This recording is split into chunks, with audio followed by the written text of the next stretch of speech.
Ladies and gentlemen, good day and welcome to Q4FY23 earnings conference call of Adani Wilmar Limited, hosted by ICICI Securities. As a reminder, all participant lines will be in the listen-only mode, and there will be an opportunity for you to ask questions after the presentation concludes.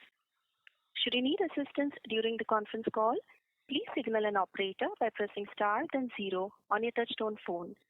Please note that this conference is being recorded. I now hand the conference over to Mr. Manoj Menon from ICICI Securities. Thank you, and over to you. Hi everyone. Representing ICICI, it's our absolute pleasure to welcome you to the conference call of Adani Wilmar Limited. A wonderful good morning, good afternoon, good evening to you, depending on the part of the world you are joining this call from. The company is represented today by Mr. Angshu Malik, Chief Executive Officer and Managing Director, and Mr. Srikanth Kanhere, Chief Financial Officer. Over to you, sir, for the presentation, and post that we will open the floor for Q&A. Thank you. Yeah, thanks, Manoj, and very good afternoon to everyone who has joined this call. Thank you very much for joining the call. As a ritual, we will take you through a presentation, a short presentation, and then we'll open the floor for question and answer. To start with, we'll talk about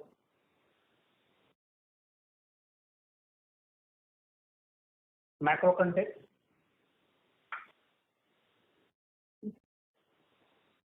So the edible oil prices cooled off during this quarter, while the slide still continues. Last full year was a very eventful year as far as the edible oil prices are concerned. The prices were as high as $2,000 a ton when we started the year. Now it is even lower than $1,000. So that's kind of crash we have witnessed during this year.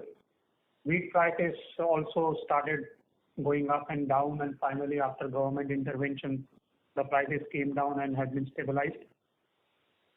However, the El Nino fear and the unseasonal rain which hit Indian territory of late has created some concern around the stocks. The paddy prices, of course, remain again up and down depending upon the season.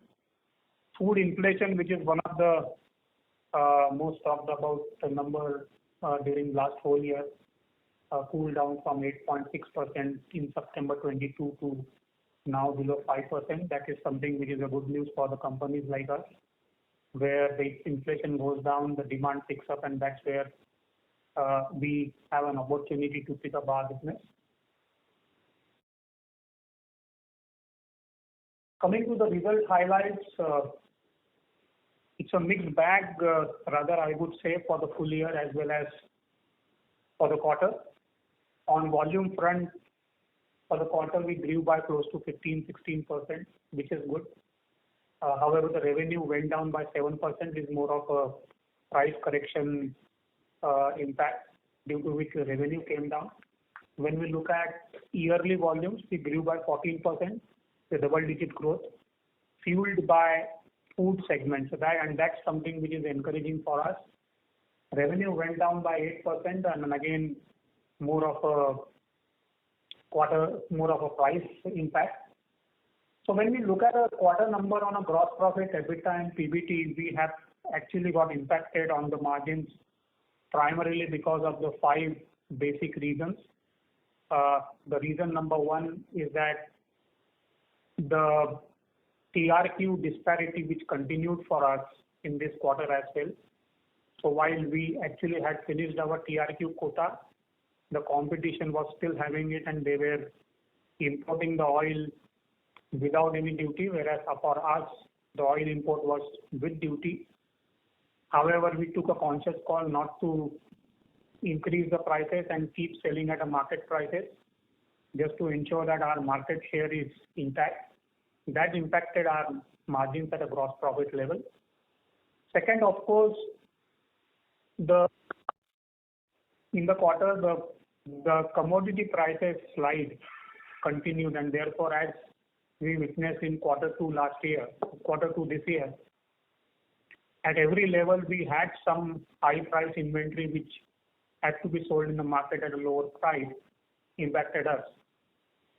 Third and very important, which is something I think entire India incorporation went through. It is also about the inflation.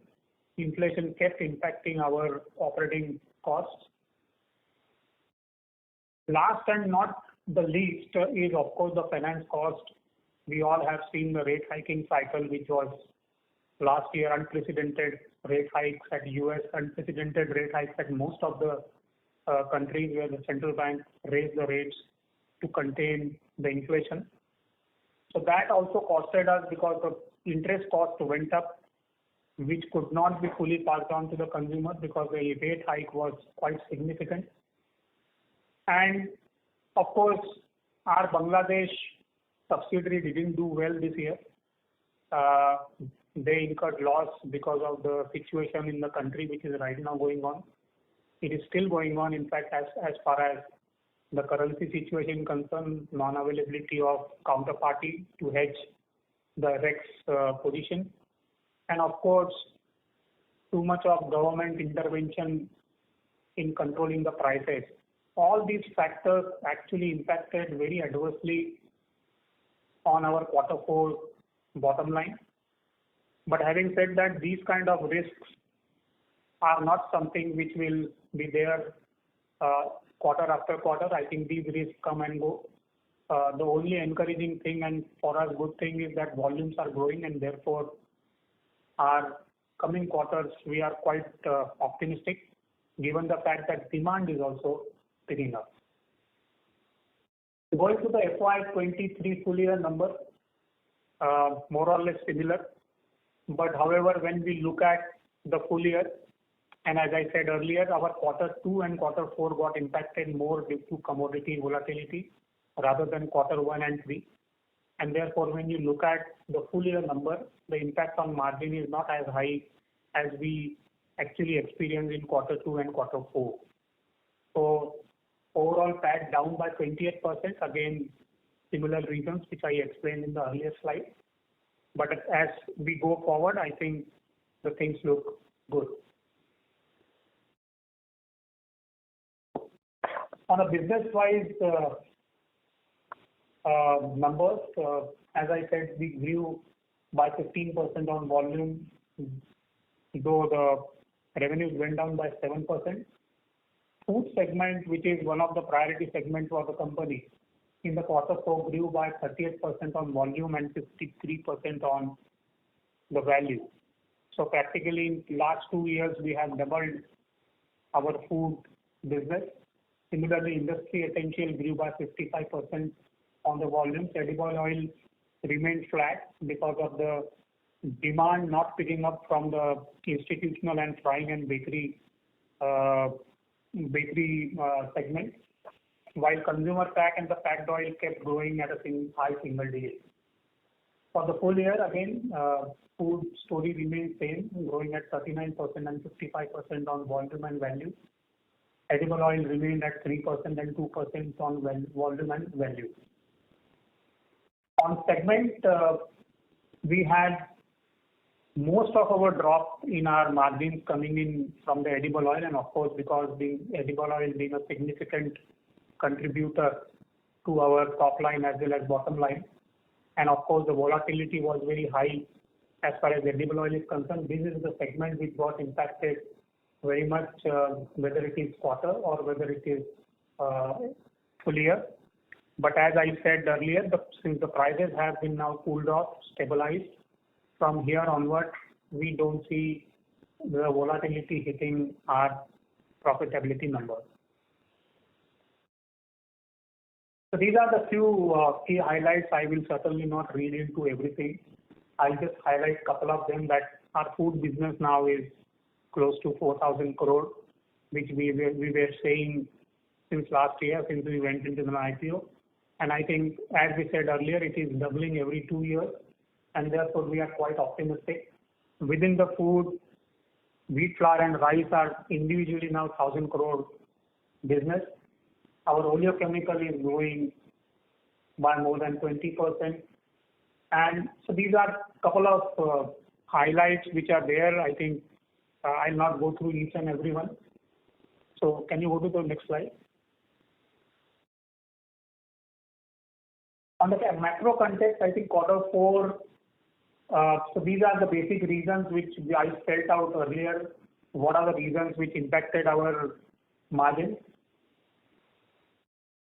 Next.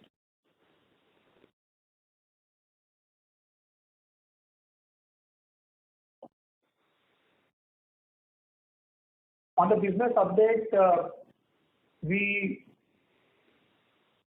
are putting our leadership in edible oil continues.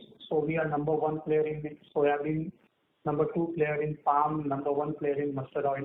So our leadership continues while market share is 1.5x of our next competitor, and we are going quite decently on our market share as far as the edible oil is concerned. Wheat flour and rice, again the story remains same. We are consolidating our market share, going up from 4.7 to 5 in the case of wheat flour and 6.5 to 7.2% in the case of rice.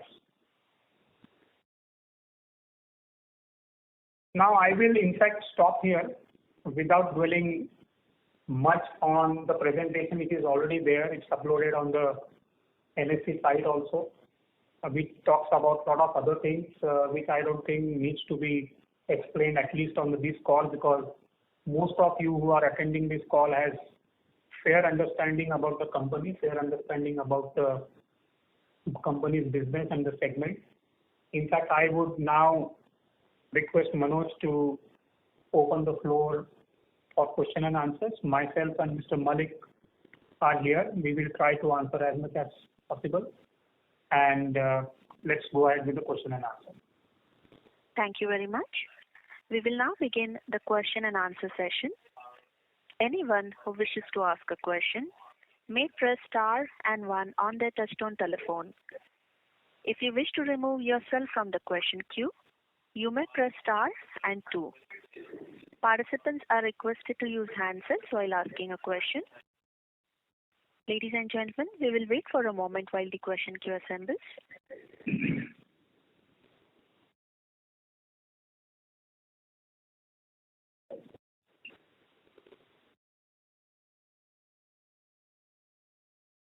We have our first question from the line of Manoj Menon from ICICI Securities. Please go ahead. Hi team, just a couple of macros and then a couple of other questions as well. One, sir, if you could tell us about, let's say, your view, your outlook on the different commodities, because it could behave differently, the different edible oils, rather than the market. So that's question number 1. Okay, Manoj, I will take one by one. Let's go to our big business, edible oil. Edible oil prices from the top has come down, presently in the range of $950 USD, which possibly is very low numbers. Rice bran oil crude is at 79 rupees, which is surely very cheap. Cottonseed oil is in the range of 95. Mustard oil has come to around 9,500. So all these oils are at its low. 2 things are happening. One, between H1 and H2, let me tell you, our sales have grown by 28% in terms of packed oil, I am saying. That means in H2, consumers have consumed that much amount of more, 1. And 2, our brand share has gone up because the edible oil prices have come down. 2, at these levels, India consumes only 16.5 kilo per head. Whereas if you see Bangladesh, a poor country, 17 kilo, Pakistan is 19, China is 24. So obviously, India will consume more oil. And we are seeing that in the first 4-5 months of this oil year, that oil year starts in November, the imports are already 8% up. So consumption is also 8%, 10% up. So we see, 1, India will consume more edible oil at these prices. Good for us because strong brands like Fortune will attract more consumers. Second, it is now more affordable, so consumers will put in more money on the brand. Third, what we are seeing, 5-liter jars, 15-liter jars, where we saw a drop in sales in the first half of the year. Second half, it started going up. But Jan, Feb, March, the 5-liter jar sales really picked up. That's an indication that consumers are buying full 5 liter at a time. So that is good for brands like us. That is one. Now we go to other products like wheat. Wheat market went up 28, 29 rupees. So obviously a lot of local brands evaporated from the market. Fortune obviously was there, and we grew the market. We consolidated our position, and thanks to our inventory management, generally we buy large quantity of wheat during the season, and we keep it so that we are able to supply consistently same quality to the consumer. And that is what is our USP. Since we have enough funds to carry, and second, we know that wheat prices normally goes up as the season goes up. So we were able to supply, and wheat, our volumes grew by around 25-40%. Now come to rice. Rice basmati is only branded, non-basmati is not branded. We have started non-basmati in a bigger way. So we have processing plants in UP, Bengal, South, and we are also packing in Gujarat and other places. So we now have almost a pan-India packing and distribution centers for non-basmati rice. And basmati, obviously, we are there with Kohinoor and Fortune. So this portfolio grew by around 40-45%. Then come besan. Besan is a big business for us. Almost a million, half. That means 50-60,000 comes from the brand, 40,000 comes from the Horeca segment. So almost 100,000 ton business for us. We are the largest player there. So we saw out of home consumption going up. So that commodity pulses, and besan did well. Sugar, we are in branded segment, so that did around 18-19% growth. So year on year it is growing. So all the commodities, if you see, the prices have become stable, affordable, and countries consuming more. One very interesting thing I would like to inform you and everyone is that there is very clear evidence of rural now consuming more. That is very, very clear. Quarter on quarter, if I were to tell you, in edible oil, our normal share is 30%, rural, 70% urban. That was Q1 was 30%, Q2 was 29%, Q3 was 29%, Q4 was 31%.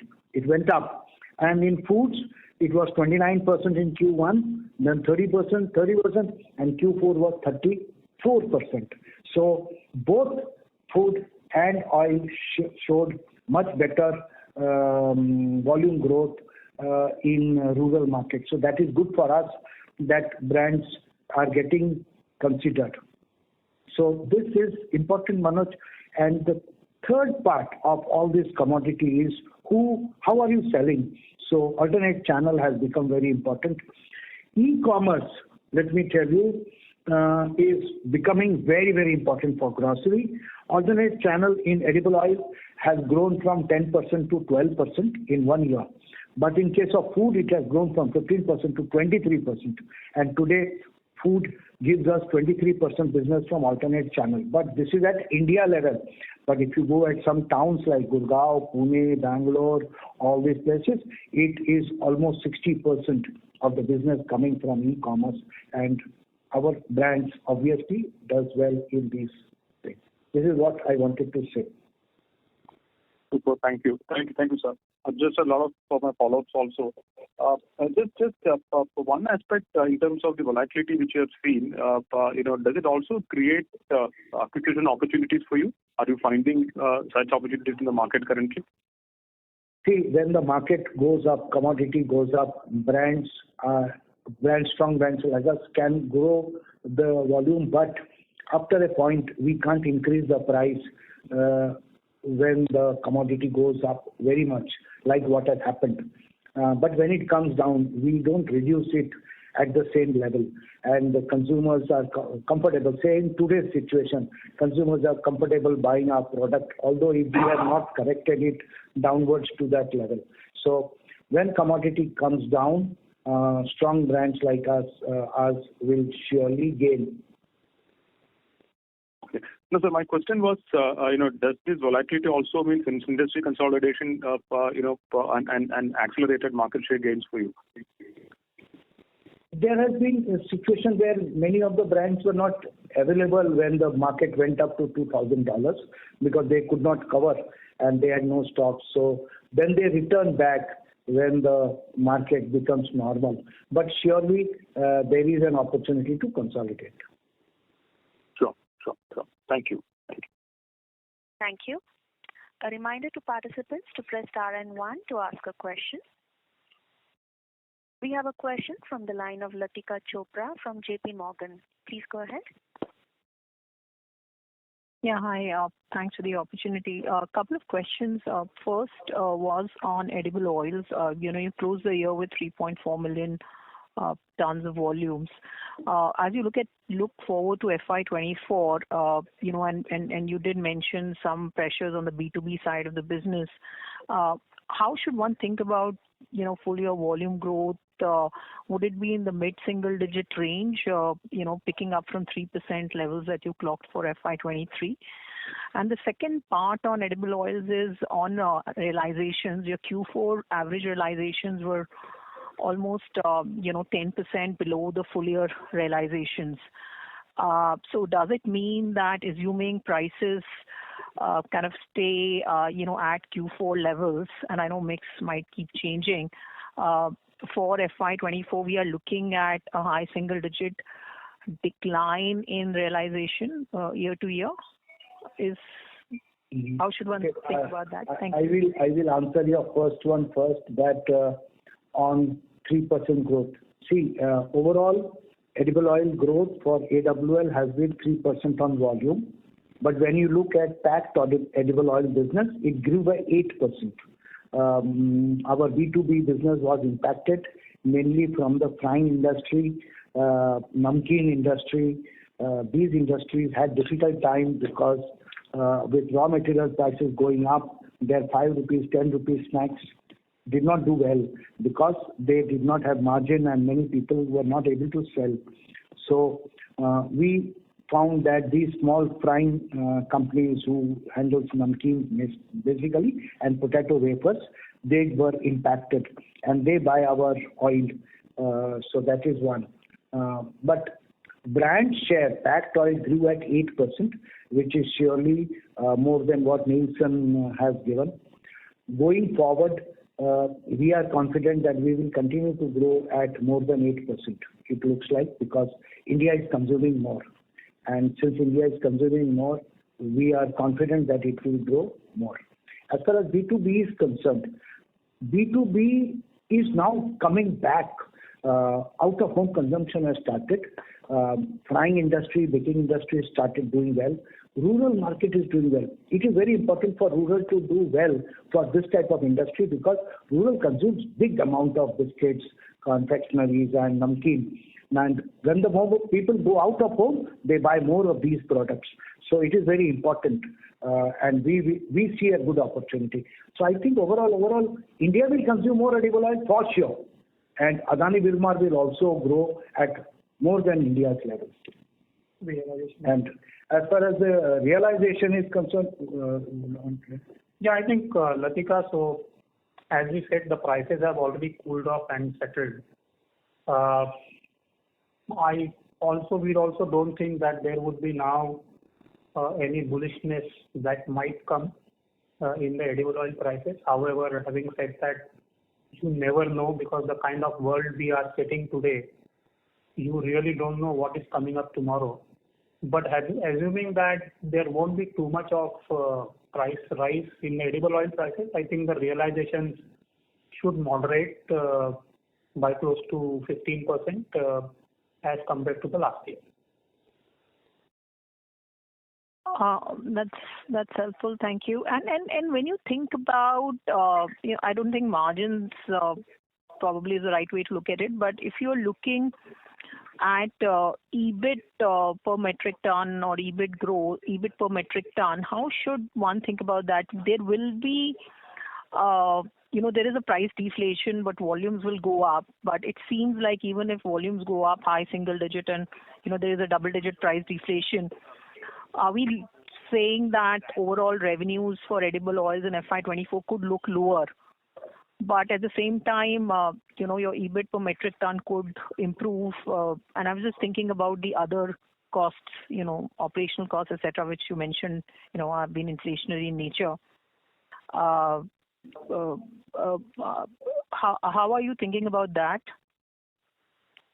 Yeah. So the big thing which is very important in our industry is that if the edible oil prices are cooled off and therefore you have a reasonable price levels, the brands like us should be able to pass on any inflationary pressure on the operational cost or interest or anything else to the consumer. But however, you can't handle both.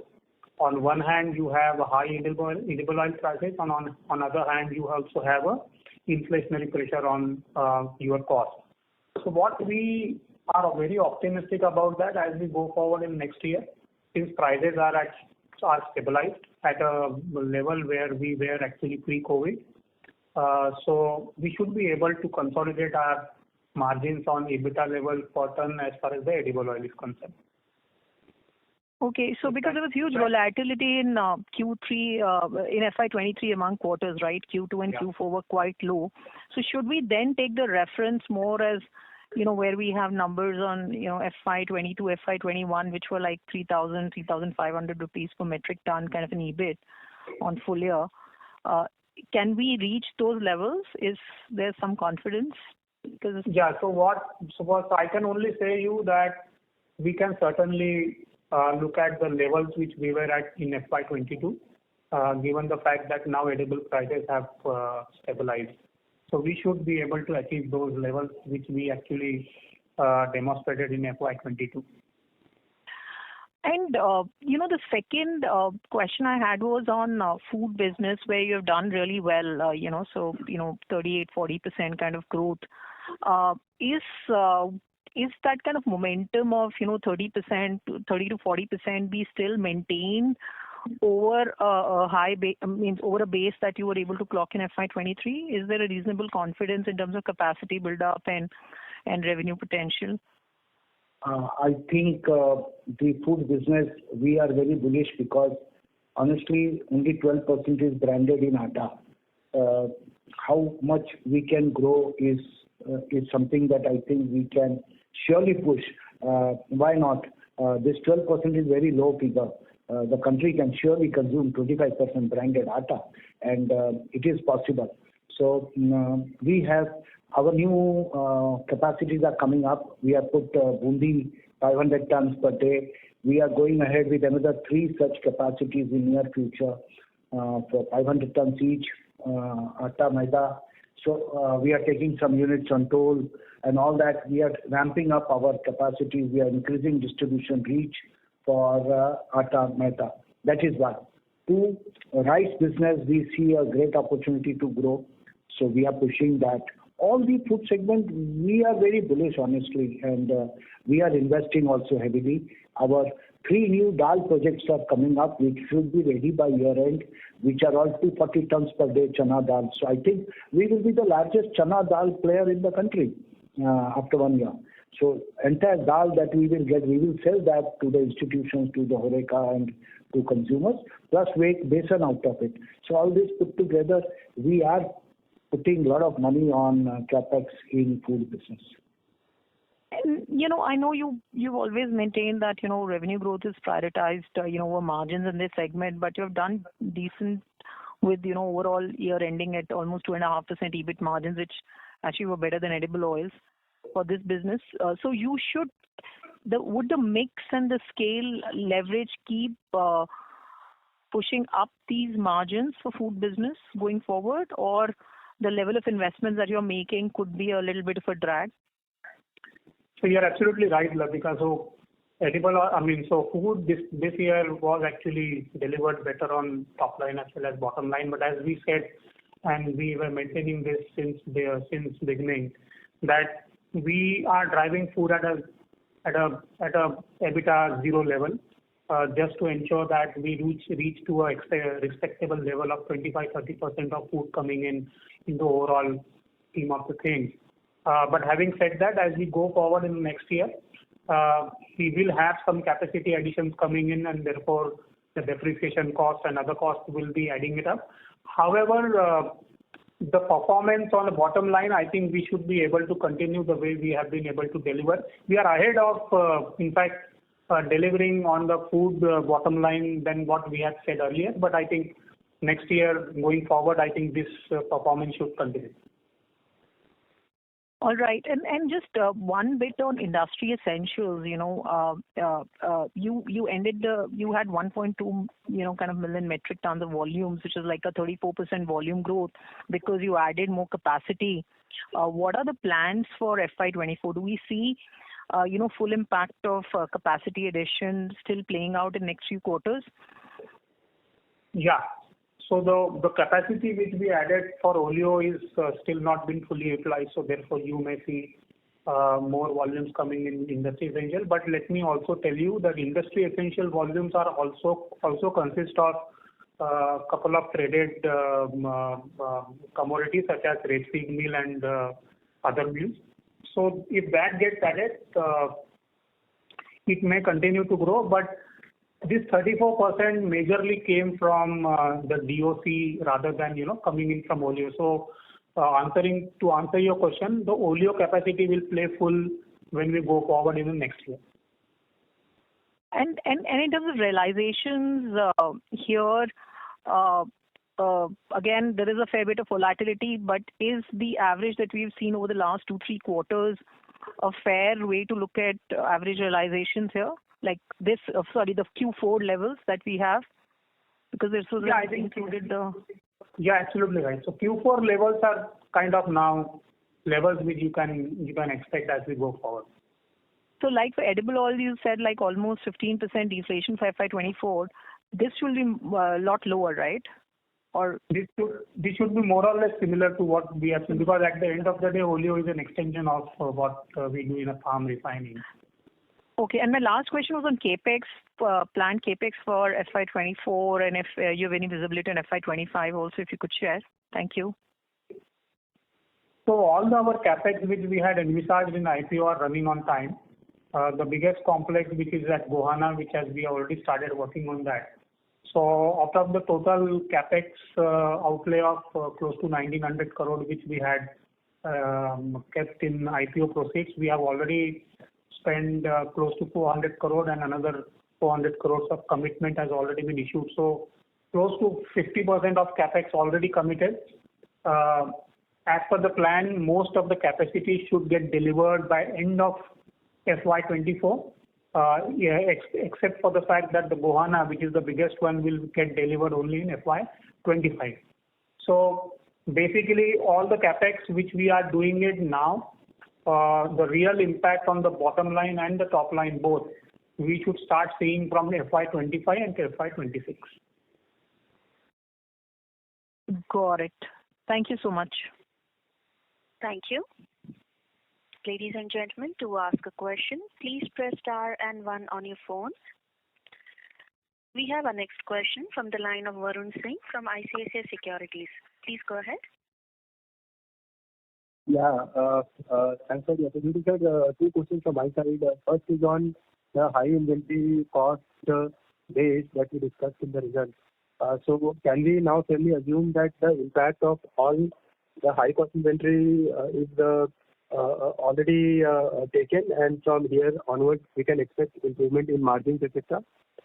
Yeah, I can only answer it in one question, that now FY24 we are starting with a clean slate. Okay, sir. Okay, right. And sir, my second question is, how do we see rising competition from private label from all the alternate channels? So, including modern trade, e-commerce, quick commerce, etc.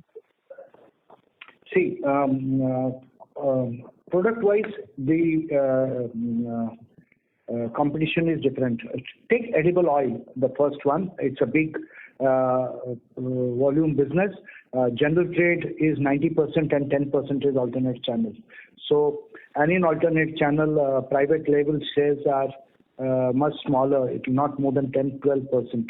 So, put together in edible oil, private labels have not played big, and they have not been able to succeed because of the volatility, and they're not being able to manage that well. When it comes to food, in rice, I don't think basmati rice, there is any private label strong. There are top 3 brands in the country, and Fortune and Kohinoor is also amongst them. So that is by these three brands handle it. Atta, I have seen top 2-3 brands nationally are doing better, although there is some amount of private label, but that is not so strong and not a very preferred choice of consumers. Yes, people do buy, but it's not something that people always order online. And dal, yes, dal I would say private labels have done better because there is no national player which can command one premium and recall. So they have done well in dal. Besan, I think branded besans are doing better than private label besan. Poha, private label poha has done better because there is no national brand. We are there in the national, but we are still to grow big. So there are some products where private label has done well because there is no national competition or even strong local competition. And that is only where they have done well. Otherwise, I still think the national brands are doing better. Understood, sir. Understood. And sir, any commentary regarding private label doing better on e-commerce compared to modern trade, or I mean in both the places, I think your commentary remains same. I think modern trade, private label will do well because they have the ability to push it. They can keep a good brand behind and they can put their brand in the front of the shelf. They can promote their brand aggressively and they can put some gondolas or display. But in e-com, what happens is that consumers generally go for brands that they trust. Understood, sir. Understood. Yeah, that's it from my side, sir. Thank you very much. Thank you. A reminder to participants to press star and 1 to ask a question. We have our next question from the line of Yogesh Tiwari from Arihant Capital Markets. Please go ahead. Mr. Yogesh Tiwari, your line is unmuted. Please go ahead. Thank you, sir, for taking my question. My first question is on if you can share the percentage for B2B and final consumer in terms of your edible oil and food business both. What would be the percentage which goes to B2B like baking and other industry and the final consumer? See, I'll give you this little slicing on edible oil. So 75% of our edible oil we sell in a packed format. Now that pack format can be a consumer pack and that pack format can be a bulk pack also, which is a 10 liter and 15 liter kind of pack. The rest of the 25% of edible oil we sell actually to the institutional or a bakery and frying industry which goes into loose. So that's the basic slicing of the edible oil. And the same in the food business, if I can get a percentage of B2B and final consumer? In food business, this ratio is a little high. It would be around 85% in packed form and 15% in. See, there is nothing loose in food. 50 kilo is the only large size pack that sells, but that is maida, mainly maida for the baking institutes industry. So that we give in 50 kilo bags. Rest everything is in 25 kilo bag and less. But mostly atta is almost 95%, 90% is in consumer pack up to 10 kilo that we all take at home. Rice is also 1 kilo, 5 kilo, 25 kilo more is there for the institutions. And sir, are we seeing any recovery in the baking and industry, because that would be very important for volume growth? So from last quarter we are seeing this slowness. So any recovery in fourth quarter and going forward in the baking and confectionery industry? See, the biscuit industry has started doing well. Biscuit industry should grow at around 7-8%. That is what our estimates are. So baking industry should do well because maida prices have come down, edible oil prices have come down, only the sugar prices, but sugar is also under control. So there are three major products that they consume. All the three are under control and oil is surely controlled. Wheat flour, which they were buying at a high price, has now come to normal. When it comes to frying industry, potato was a problem. Now potato availability has increased. Edible oil prices have come down, and rural market and out-of-home consumption has begun. I personally feel the frying industry is also started doing well. So you will see that all the snack food industry is also doing well, because their major consumption comes from out-of-home. And the more the people are on the streets, they will buy. Yes, sir. And sir, in terms of realization in edible oil, so like as you said, we are currently about $1,000, and we expect about 15% drop approximately in realization. So at $850, will that be a bottom? Like after that, the price can still stabilize and go up?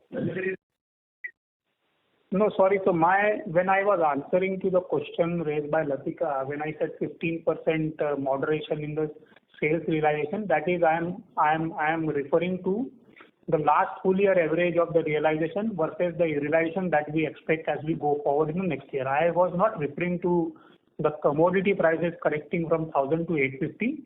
Is our realization which we clocked for FY23 as we go forward, since the prices have already cooled off.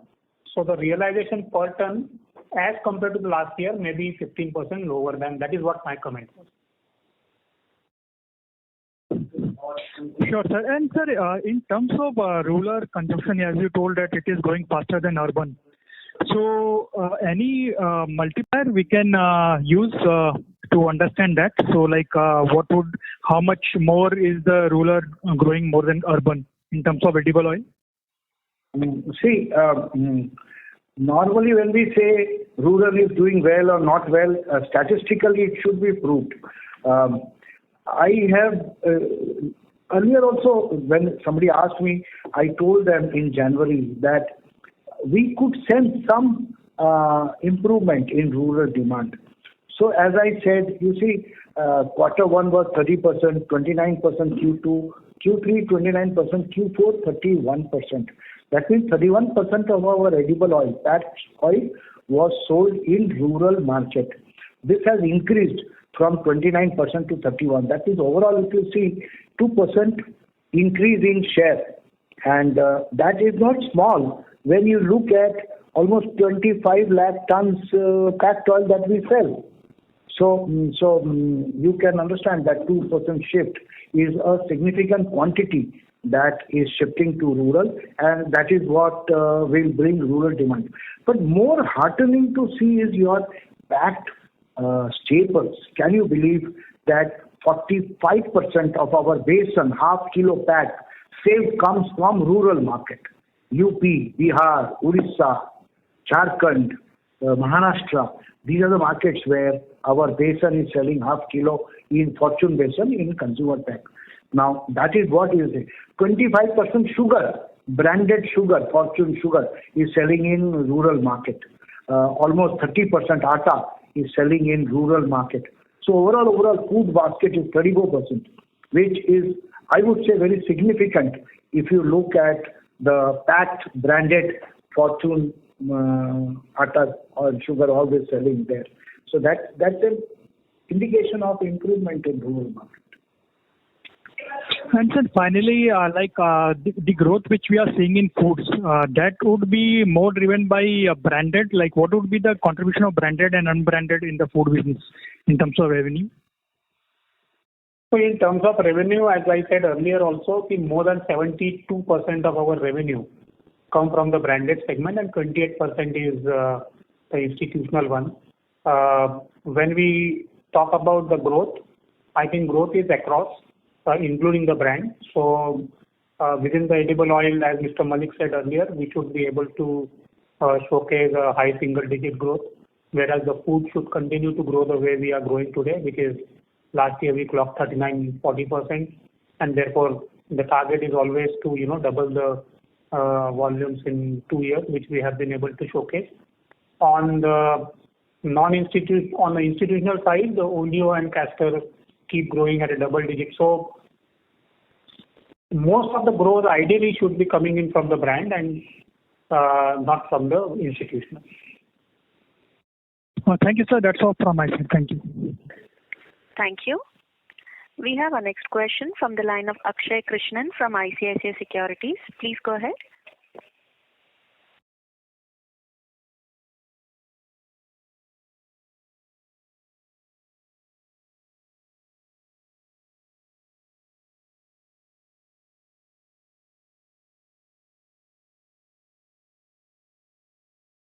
One moment, please.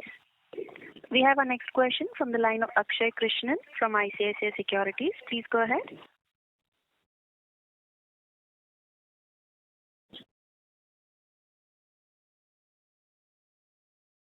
Mr. Krishnan, please go ahead.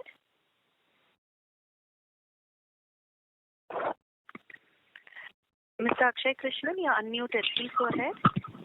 Sorry. So I just want to understand, sir, what is the incremental distribution rates on a year-on-year basis, be it on the edible oil segment and also on the food segment? Distribution. So Akshay, I'm just repeating your question for ease. What you have asked is what is the growth in the distribution as far as the edible oil is concerned, right? Yeah, and also on the food segment, sir. And also on the food segment. On the foods. Okay. Akshay, we have understood that distribution will be the key differentiating factor between Adani Wilmar and any other similar kind of product companies. So we have gone ahead with ramping up our rural infrastructure. Now, urban, let me tell you, there are 505 towns which are 1 lakh plus. We cover all of them directly. So our salesman goes shop by shop and picks up order. We do almost 3.3 lakh retail outlets directly. And in rural, we do around 2.6 lakh outlets directly through our distributor and our own sales force that we have. In rural, let me tell you, there are almost 600 towns which are 50,000 population and above. I am talking of only 2011 census because that is what is the published census we have. So we are working on that only. So 600 odd towns, we cover 594 directly.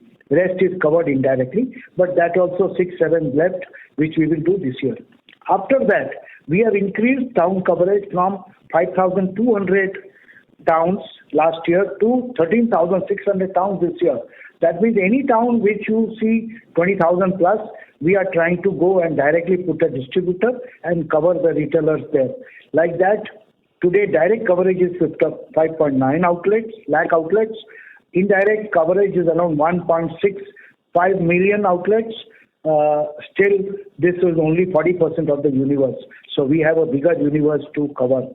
So go-to market is one of the most important part, and we would like to be directly reaching as many outlets as possible because these are all staples and consumers can't wait if it is not available. So the game is if you are available and if you are visible, you can sell. That is what we believe and that is how we are working.